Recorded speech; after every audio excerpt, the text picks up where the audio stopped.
இந்த பொண்ணு ரொம்ப குண்டா இருக்கிறனாலயே இந்த பொண்ணுக்கு மாப்பிள்ளையே கிடைக்க மாட்டேங்குது. அவங்க அம்மாவும் நிறைய மாப்பிள்ளனா பார்த்து ரொம்ப அசந்து போயிடுறாங்க.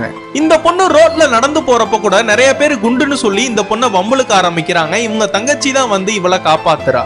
அவங்க அம்மாவும் இந்த பொண்ணை பார்த்து படிச்ச படிப்புக்கான வேலைக்கும் போக மாட்ற, வீட்லயே நல்லா வெட்டியா உட்காந்து நல்லா தின்னு தின்னு உடம்ப மட்டும் ஏத்துற. இப்படியே தின்னு தின்னு நீ உடம்ப ஏத்துறனாலேயே உனக்கு மாப்பிள்ளையும் கிடைக்க மாட்டேது, என் உயிர் தான் பாலா போகுதுன்னு திட்டுறாங்க.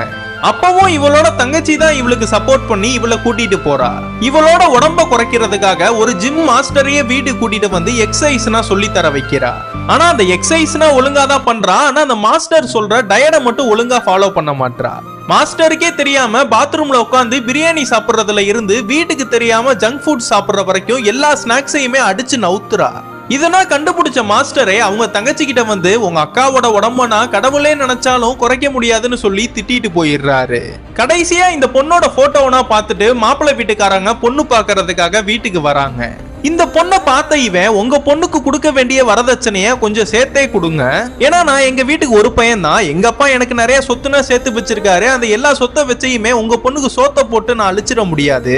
உங்க பொண்ணை நான் கல்யாணம் பண்ணிக்கணும்னா நீங்க சொன்னதை விட டபுள் மடங்கு வரதட்சணை கொடுத்தாதான் நான் கல்யாணம் பண்ணிப்பேன், இல்லனா நீங்க வேற மாப்பிள்ளைய பார்த்து கல்யாணம் பண்ணிக்கோங்கன்னு இவனு சொல்றான். இதனா பார்த்த இந்த பொண்ணுக்கே ரொம்ப கோவம் வந்து அவனை திட்ட ஆரம்பிச்சிடுறா.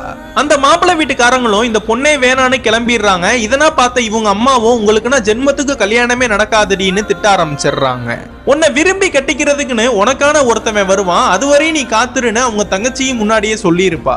அது மாதிரியே ஒரு பையன் இந்த பொண்ணு கிட்ட வந்து நான் உங்களை ஒன் சைடா லவ் பண்றேன், இந்த விஷயத்த ரொம்ப நாளாவே உங்ககிட்ட சொல்லணும்னு நினைச்சேன், ஆனா என்னால சொல்ல முடியல, ஆனா நான் இன்னும் சொல்லாம இருந்தா உங்களை இழந்துருவேணும்னு எனக்கு ரொம்ப பயமா இருக்கு, நான் உங்களை உண்மையா லவ் பண்றேன், நம்ம ரெண்டு பேருமே கல்யாணம் பண்ணிக்கலாம்னு கேக்குறான். அப்படியே ரெண்டு பேருமே சேர்ந்துடுறாங்க. அதோட அந்த பிலிமும் முடியுது.